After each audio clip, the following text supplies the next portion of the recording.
Bismillahirrahmanirrahim. Assalamualaikum warahmatullahi wabarakatuh. Waalaikumsalam warahmatullahi wabarakatuh. Baik, gimana kabarnya hari ini? Sehat, alhamdulillah baik. Alhamdulillah, semoga semuanya tetap sehat ya dan bisa mengikuti pembelajaran hari ini. Nah, sebelum ke pembelajaran, di sini Ibu mau mengabsen dulu ya. Dede, Hadir. Kaisa, hadir. Oke, semuanya hadir ya. Nah, kalian masih semangat gak belajarnya? Masih. Masih, tapi gak apa lah, biar tambah semangat kita ice breaking terlebih dahulu ya. Jadi ice breaking itu adalah tepuk 1 sampai 5. Kalau misalkan ibu bilang tepuk 1 kali, kalau ibu bilang tepuk 2 kali, kalau tepuk 3 kali, dan seterusnya. Bisa? Bisa. Kita mulai ya. Tepuk 1, tepuk 2, tepuk 3, tepuk 4, tepuk 5. Oke, tepuk tangan buat semuanya. Oke. Nah, kalau tadi kita udah ice breaking ya untuk menambah semangat kita belajar hari ini, langsung saja ya mungkin ke materi. Jadi materi hari ini adalah tentang teori masuknya Islam ke Indonesia atau ke Nusantara. Nah, sebelum ke teori, jadi ada namanya itu adalah. Nah, sebelum ke teori, Ibu akan menjelaskan terlebih dahulu terkait Islamisasi Nusantara. Apa itu Islamisasi? Nah, Islamisasi ini adalah proses pengislaman atau proses orang-orang lokal itu masuk Islam di Nusantara, gitu ya.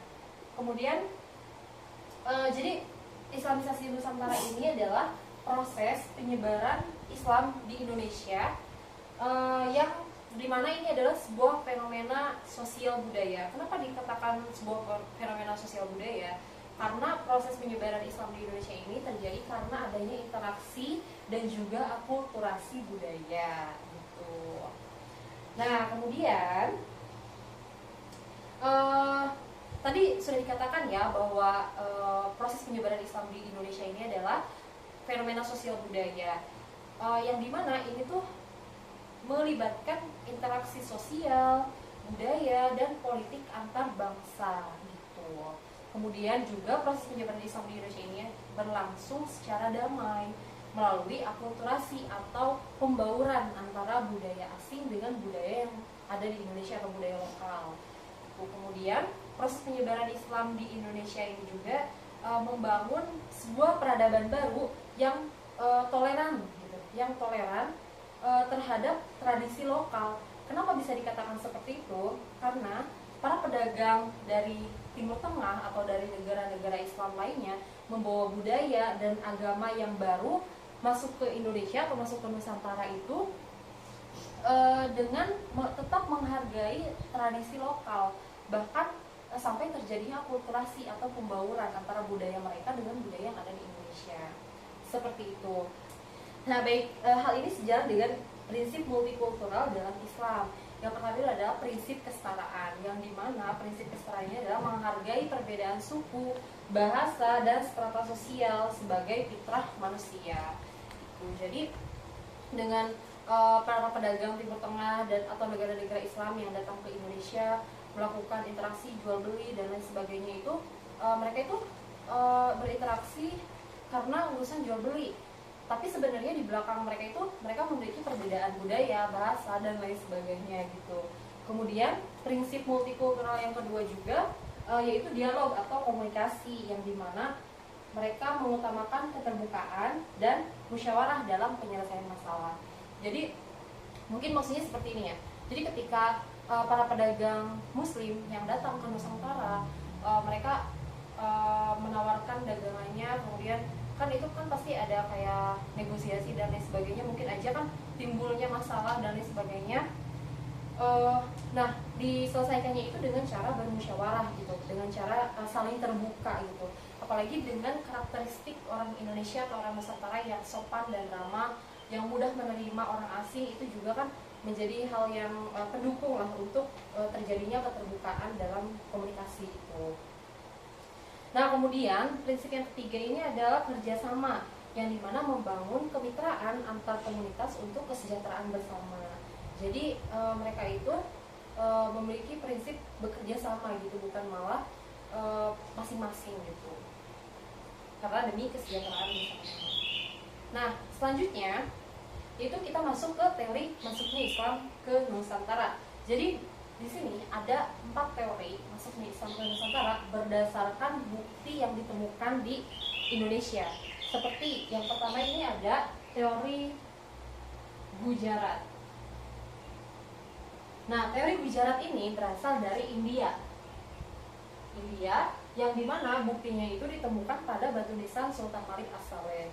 Nah, di dalam batu nisan ini memiliki ukiran yang sama seperti ukiran-ukiran yang ada di India. Kemudian yang kedua ini ada teori Persia. Persia ini berasal dari negara Iran. Nah, ini juga ditemukan, buktinya itu ditemukan dari adanya tradisi tabuik atau tabut di Sumatera.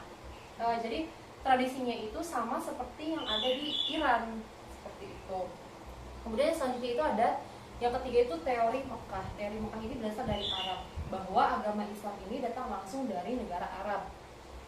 Nah, buktinya itu karena adanya perkampungan Arab di Barus serta gelar Al-Malik, raja dari Samudra Pasai. Kemudian yang keempat ini ada teori Cina, yaitu berasal dari Tiongkok gitu. Nah, ini juga buktinya itu ditemukan karena adanya etnis Tionghoa Muslim atau Chengho di pesisir utara Jawa. Jadi karena ditemukannya pemukiman pemukiman Cina, maka dikatakan katanya Islam itu dibawa oleh orang Cina gitu. Nah, kemudian selanjutnya ada beberapa cara Islam masuk ke Indonesia. Yang pertama ini ada melalui perdagangan dan pernikahan. Perdagangan atau istilah lainnya adalah perniagaan. Nah, kenapa melalui perdagangan? Karena dengan perdagangan ini terjadinya interaksi yang intensif gitu, terutama di pelabuhan, yang dimana ini bisa membentuk suatu komunitas Muslim ya, yang cukup besar gitu. Karena kan lumayan banyak juga para pedagang dari negara Timur Tengah atau dari negara-negara Muslim yang datang ke Nusantara gitu. Kemudian yang kedua ini adalah melalui pernikahan. Nah, karena di dalam Islam ini kalau apabila ada seseorang yang akan menikah gitu dengan orang Islam namun mereka berbeda agamanya, maka salah satunya itu harus masuk ke agama tersebut gitu. Jadi agama itu harus sama gitu. Seperti itu. Makanya di sanalah terjadi penyebaran agama Islam, kemudian mereka memiliki anak dan semakin banyak lagi. Nah, kemudian selanjutnya itu adalah melalui kesenian dan juga pendidikan gitu. Melalui kesenian bagaimana caranya? Yaitu dengan cara ditemukan yang dilakukan oleh Sunan Kalijaga, yang dimana memodifikasi wayang untuk menyisipkan ajaran tauhid gitu. Jadi kan kalau wayang itu kan kayak bermain peran gitu kan. Nah, Sunan Kalijaga itu menyisipkan ajaran tauhid di dalamnya, sehingga sekalian berdakwah lah gitu. Kemudian juga pendidikan. Nah, dengan didirikannya pesantren itu bisa melahirkan banyak ulama, kemudian menyebarkan dakwahnya ke pelosok-pelosok seperti itu. Kemudian tadi kan pas pertama itu ada istilahnya itu adalah Islamisasi Nusantara gitu ya. Islamisasi Nusantara yang berlangsung secara damai melalui akulturasi. Nah, dengan adanya para pedagang Muslim yang datang ke Indonesia itu terjadilah akulturasi antara agama dan budaya gitu ya. Kayak misalkan yaitu dilihat dari arsitektur masjid gitu ya. Arsitektur masjid yang ternyata ditemukan adanya menara masjid di Kudus itu menyerupai candi Hindu Buddha gitu. Tapi agama Islam gitu, tapi si arsitekturnya itu mirip dengan agama yang Hindu Buddha. Kemudian juga dari tradisi, adanya tradisi ziarah kubur, kemudian tahlilan dan lain sebagainya. Kemudian dari bahasa juga. Nah, bahasa ini adalah penyerapan kosakata Arab ke dalam bahasa daerah. kayak misalkan kalau di pesantren-pesantren itu ada pembacaan kitab kuning, itu kan kitabnya itu dalam bahasa Arab, tapi biasanya kalau di pesantren itu kan suka diterjemahin ke bahasa daerah gitu, bahasa lokal. Misalkan di daerah Sunda ya diterjemahin ke bahasa Sunda, atau misalkan di daerah Jawa diterjemahkan ke bahasa Jawa, seperti itu. Kemudian dari seluruh yang tadi Ibu jelaskan, terdapat nilai-nilai yang bisa kita ambil untuk kita terapkan di kehidupan kita sehari-hari.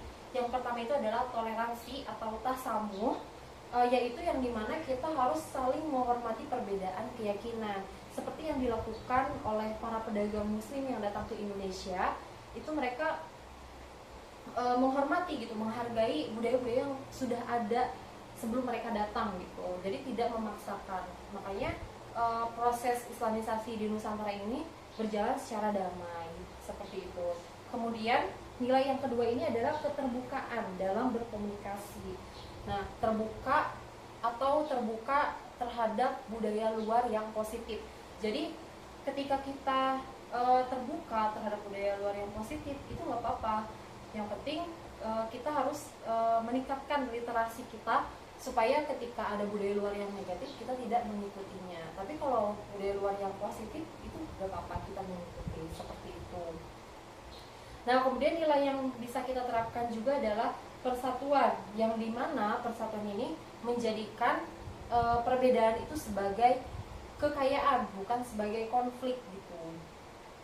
Jadi dengan semakin banyaknya perbedaan, maka kita semakin kaya gitu, bukan malah ketika banyaknya perbedaan tapi malah menambah permusuhan gitu. Tapi kita harus menerapkan mindset bahwa semakin banyak perbedaan itu berarti kita semakin kaya, seperti itu. Nah, lalu kesimpulan yang bisa kita simpulkan dari pembelajaran hari ini adalah masuknya Islam ke Nusantara itu adalah bukti sejarah bahwa perbedaan budaya itu dapat berjalan beriringan gitu.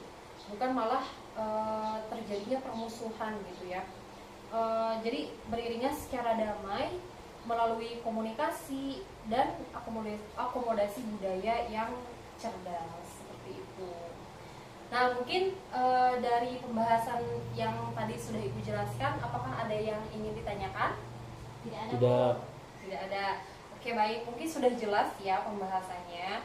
Semoga pembelajaran hari ini memiliki manfaat yang sangat besar ya untuk kalian, terutama tadi terkait nilai-nilai yang bisa kita implementasikan dalam kehidupan sehari-hari, seperti toleransi, kemudian keterbukaan, kemudian persatuan atau semangat persatuan gitu, supaya ketika kita hidup di lingkungan yang berbeda, kita bisa saling menghargai, kita bisa saling menghormati, jadi bukan malah menambah permusuhan, seperti itu. Nah, mungkin kita cukupkan ya pembelajaran hari ini. Mungkin itu saja yang bisa Ibu sampaikan. Kurang lebihnya mohon maaf. Wassalamualaikum warahmatullahi wabarakatuh. Waalaikumsalam warahmatullahi wabarakatuh.